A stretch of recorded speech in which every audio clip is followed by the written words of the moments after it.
مسئلہ اب بیان کر رہا ہوں ایمان ابی طالب کی نفی. ہمیں خوشی نہیں ان کے ایمان نہ لانے پر، ہم کروڑوں بار خوش ہوتے کاش کہ سرکار کے کہنے پہ کلمہ پڑ جاتے. اور یہ ہم دکھا کے حوالہ یہ نہیں کہ ہم کوئی فتح کر رہے ہیں دیکھو ہم نے یہ دکھا دیا، یہ نہیں، ہم ان مجرموں کا محاسبہ کرنا چاہتے ہیں جو یہ کہتے ہیں کہ اگر ابو طالب کا تم ایمان نہیں مانو گے تو تم کافر ہو. کوئی مان لے، ہم اس کے پیچھے کون سے ڈنڈا لے کے چڑھے ہوئے ہیں، لیکن اس ایمان کو مان کر آگے اسلام پر حملہ کرے، قرآن پر حملہ کرے، حدیث پر حملہ کرے. اب ہم مقابلے میں کھڑے ہوں گے کہ تو اپنے تک نہیں رہا، تو سارے اسلام پہ حملہ ور ہو گیا. یہ ہے وہ انور شاہ کا جرم کہ اس نے کہا کہ جو علی کے باپ کو کافر کہتا وہ سارے کافر ہیں. مولا علی کے باپ کے بارے میں یہ جملہ تو داتا صاحب نے بھی لکھا ہے. کیا داتا صاحب کافر ہے؟ اس لیے اوقاف سے کہتا ہوں کہ جن بگھوڑوں نے داتا صاحب کے نظریے پر کفر کے فتوے لگائے اور جشن ابی طالب منا کے پوری امت کو تانے دیے، ان کا محاسبہ کرو. چلو کم از کم داتا کے آستانے پر تو ان کو دفع کرو. ویسے تو یہ کوئی مسئلہ ضروریات دین میں سے نہیں کہ اس کو بیان کیا، اس لیے ہم اسے موضوع بناتے ہی نہیں. لیکن جب اس کے ذریعے سے پورے دین پر حملہ کیا جائے تو دین تو بچانا ہے، دین والوں کو بھی بچانا ہے. بخاری کو، مسلم کو، ہزارہ محدثین کو، جن کو آج کوئی اپنی گدی کے گھمنڈ میں کافر کہہ رہا ہے، تو داتا کے دیوانے بھی تو زندہ ہیں، شریعت بچانے والے بھی زندہ ہیں. اب یہ کشف المحجوب شریف، اس کے اندر 293 صفحہ پر داتا صاحب نے لکھا. اب یہ مجبوراً بیان کرنا پڑ رہا ہے کہ جب یہ کہا جا رہا ہے کہ جو ان کا ایمان نہیں مانتے وہ کافر ہیں، چلو ہمیں کہو یہ بڑے کہاں جائیں گے. اور اب میں بیان کروں گا تو کوئی کہے کہ یہ کوئی موسم تھا یہ مسئلہ بیان کرنے کا. اب یہ موقع کیا تھا مسئلہ بیان کرنے کا؟ میں کہتا ہوں حق کا ہر وقت موسم ہوتا ہے. اور ہم سے الجھنے والوں جیو گے کیسے؟ تمہیں تو داتا بھی رگڑا لگائیں گے، تمہیں مجدد الفیسانی بھی رگڑا لگائیں گے، تمہیں امام احمد رضا بریلوی بھی رگڑا لگائیں گے. ساری امت، تمہارا دروازہ کون سا ہے سوائے خمینی کی گلی اور ہزارہ کی حویلی کے؟ یہ نہیں کہ جیسے کوئی ضمناً کا بات کر دی جاتی ہے، اصول کے تحت لکھا. جب کسی بات سے، مثلا حدیث کی بات ہو رہی ہے، کسی حدیث سے فقہا استدلال کر لیں، مسئلہ اس سے اخذ کر لیں، تو اب قانون ہے کہ اب یہ بات سے نہ چھیڑو کہ یہ حدیث کیسی ہے ویسی ہے. اگر کمزور ہوتی تو اس سے استدلال کیوں کیا جاتا؟ یہ بطور روایت کے ذکر نہیں کیا داتا صاحب نے، ایک مسئلے کا استدلال کرتے ہوئے داتا صاحب نے ذکر کیا، اور مسئلہ ہے معرفت خداوندی کا. اور اس میں داتا صاحب رحمت اللہ علیہ بحث اصل میں یہ کر رہے ہیں، ہدایت یہ فضل ربی ہے، اس میں نہ تو اس چیز کا دخل ہے کہ ہدایت لینے والے کی عقل بڑی تیز تھی لہذا پار ہو گیا، نہ یہ کہ دلیل بڑی چمکتی تھی تو اندھیرے دور ہو گئے. داتا صاحب کہتے ہیں چھوٹی کا عقل مند ہو اور کامل ترین دلیل ہو، پھر بھی فضل خدا نہ ہو تو ہدایت نہیں ملتی. یہ ثابت کر رہے ہیں داتا صاحب. آپ فرماتے ہیں مستدل از ابو طالب عاقل تر نباشد. مستدل ہوتا ہے دلیل طلب کرنے والا، کسی کو دیکھ کے کوئی حکم اخذ کرنے والا. مستدل از ابو طالب عاقل تر نباشد، بنو ہاشم کی ذہانت تو بہت بڑی ہے. داتا صاحب کہتے ہیں ابو طالب سے بڑا ذہین بندہ کون ہوگا جس نے اللہ کے ایک ہونے کی دلیل ڈھونڈنی ہے. مستدل از ابو طالب عاقل تر نباشد و دلیل از محمد مصطفیٰ صلی اللہ علیہ وسلم بزرگ تر نباشد. جس سے سمجھنا ہے کہ خدا ایک ہے. قد جاءکم برہان من ربکم. داتا صاحب کہتے ہیں کہ مستدل جنہوں نے دلیل حاصل کرنی ہے کند ذہن نہیں، بہت عقل مند، اور جو دلیل ہیں ان کا چہرہ تو کیا، ان کے قدموں کے نشان بھی لوگوں کو کفر سے نکال کے اسلام میں لے آتے ہیں. اور اب تو چہرہ خود سامنے ہے، چہرہ دیکھنے کا موقع ہے اور بار بار ہے. تو کہنے لگے اب یہ ہے کہ داتا صاحب بائی دا وے گزرتے گزرتے ذکر نہیں کر رہے، ایک مسئلہ اخذ کر رہے ہیں، اس میں یہ ذکر کر رہے ہیں اور کہتے ہیں کہ مستدل از ابو طالب عاقل تر نباشد و دلیل از محمد مصطفیٰ صلی اللہ علیہ وسلم بزرگ تر نہ. یہ دونوں چیزیں تھی تو پھر تو کام ہو جانا چاہیے تھا.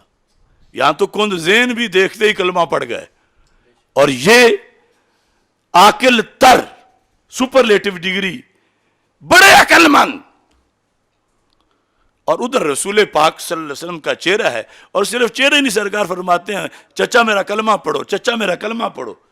دلیل آگے سے بول بھی رہی ہے.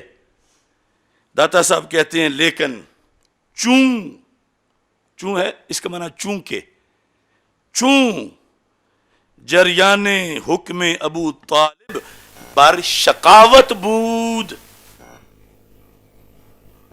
جریان حکم ابو طالب بر شقاوت بود.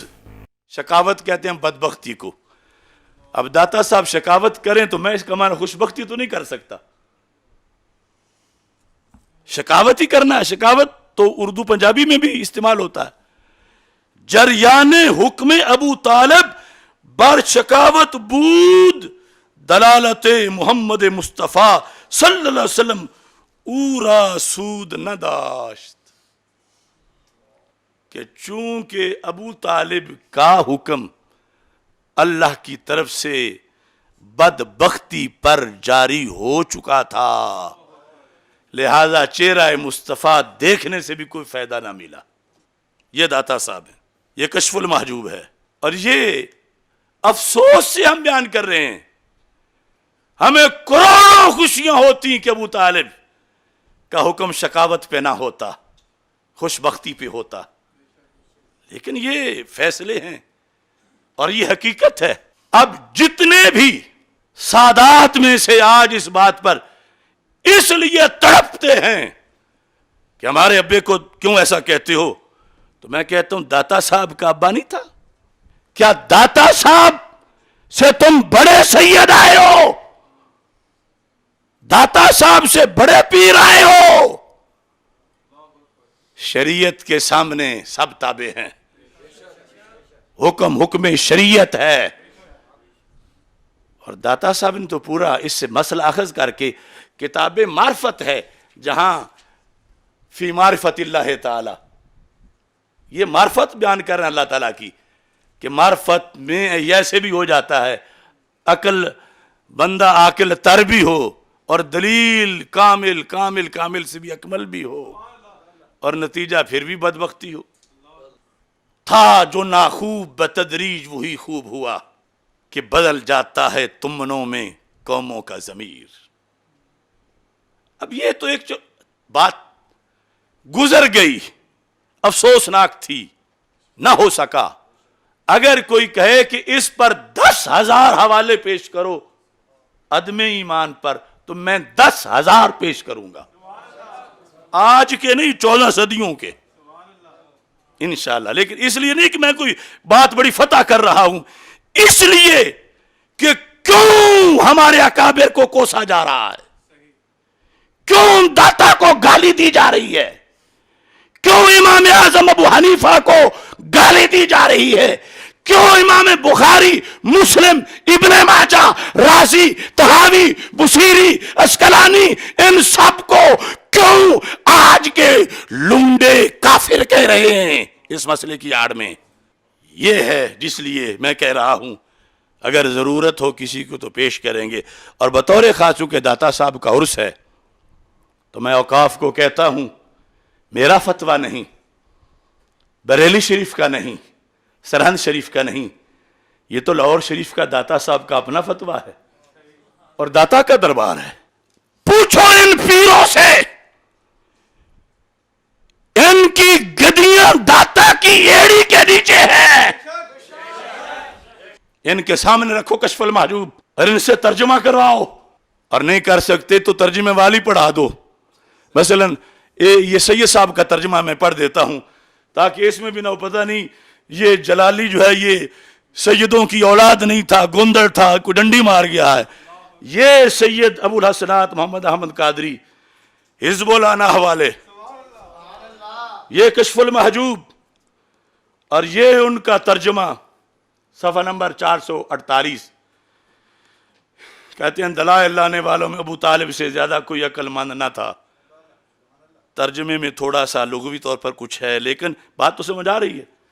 اور حقانیت کی دلیل حضور صلی اللہ علیہ وسلم سے بزرگ تر کچھ نہیں ہو سکتی تھی، مگر جب کہ جریان حکم شقاوت ابو طالب پر ہو چکا تھا، حکم شقاوت ہو چکا تھا، لا محالہ حضور صلی اللہ علیہ وسلم کی ذات اقدس بھی اسے فائدہ نہ پہنچا سکی.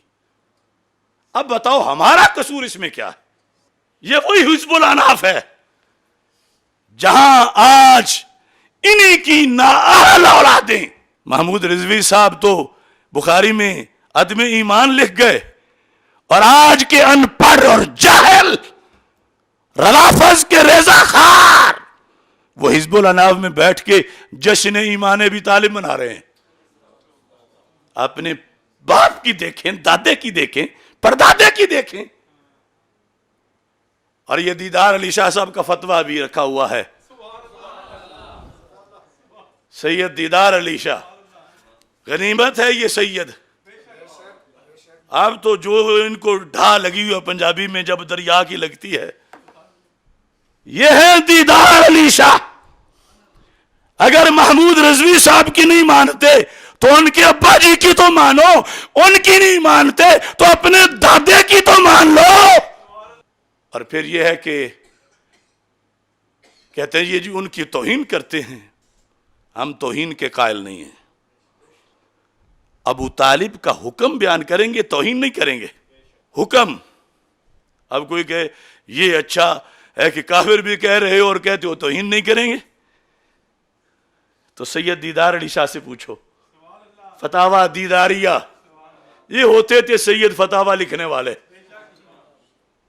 اب کوئی کسی چیز کا شکاری، کوئی کسی چیز کا شکاری. فتاوی دیداریہ، اس میں لکھا ہے 654 صفحے پر. پوچھا گیا جو کافر ہو اس کے کافر کے کفر کو بیان کرنے سے اس کی توہین ہوتی ہے. انہوں نے لکھا کفر کو کفر کہنا حکم شریعت بیان کرنا ہے، ہرگز گالی نہیں ہے. ہرگز گالی، ہرگز گالی، ہرگز گالی. ہم ادب والے ہیں. آج کا وہ گھڑا ہوا ادب جو خمینی کے سانچوں میں ڈالا گیا ہے وہ زندگیت ہے، وہ شریعت سے بغاوت ہے. ادب والے ہم ہیں.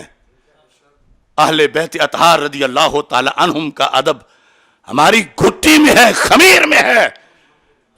لیکن اسلام پر حملہ ہو اور اسے آل کا ادب قرار دے کے کوئی اسے بڑھانا چاہے، ہم جانے وار کے بھی اس کا رستہ روکیں گے اور اسلام کی حفاظت کریں گے انشاءاللہ.